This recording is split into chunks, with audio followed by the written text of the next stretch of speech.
بسم اللہ الرحمن الرحیم۔ میرے بچوں السلام علیکم۔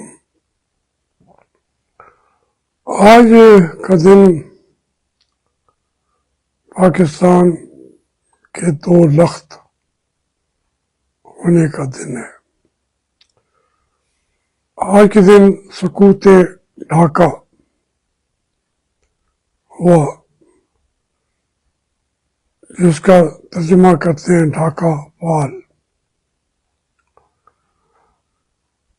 اس کے دن ہم عملی طور پر 1 سے 2 ہو گئے۔ اب اس میں کامیاب کون ہوا؟ انڈیا، کیونکہ ہم نے ہتھیار کس کے آگے ڈالے؟ اجیت سنگھ اروڑہ، جو ہندوستان کا کمانڈر تھا۔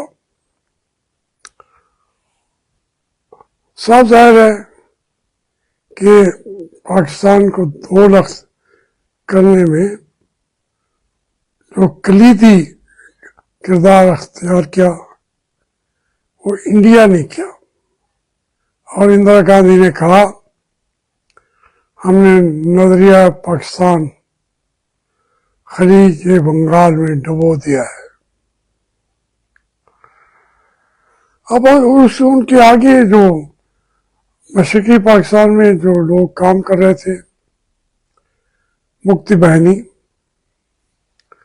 اس نے تاریخ کے رضا خیز دہشت پھیلائی۔ انہوں نے بنگالیوں کو بھی اتنا ہی مارا جتنا مغربی پاکستان کے لوگوں کو، پٹھانوں کو، پنجابیوں کو، جو فوج میں تھے، سویلین کو، سب کو انہوں نے مارا۔ اور یہ کھیل وہ 1 سال کھیلتے رہے، اور اس کا وہاں اسلحہ کون دے رہا تھا؟ انڈیا۔ مکتی بہانی کا عبد القادر جو تھا، اب اس کے میں تو یاد کرنا چاہتا ہوں، کچھ لوگوں نے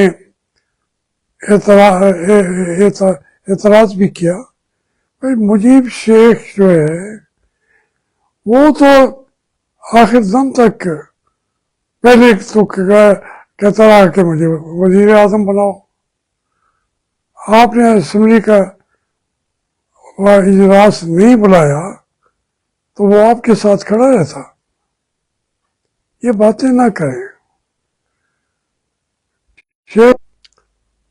شمس اور البدر بنا کے بیچارے شہید ہوئے۔ میرے تو اچھے خاصا دوستوں کا طبقہ شہید ہوا پاکستان کے لیے، تو کیا ہم ان کو بھول جائیں؟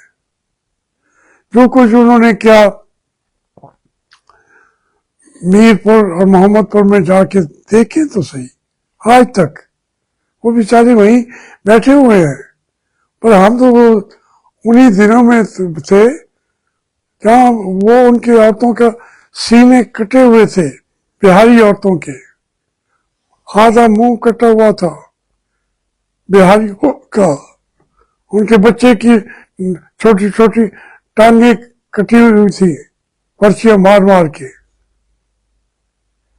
پھر چٹاگانگ میں ہم نے وہ سینٹر دیکھا جہاں سے وہ بنگالیوں کے علاوہ، بنگالی بھی وہ جو البدر اور شمس کے تھے، رضاکار تھے، ان کو تو یہی حشر ان کے ساتھ کرتے تھے کہ یہ پاکستان کے لیے یہ فوج کے ایجنٹ کیوں ہو گئے ہیں۔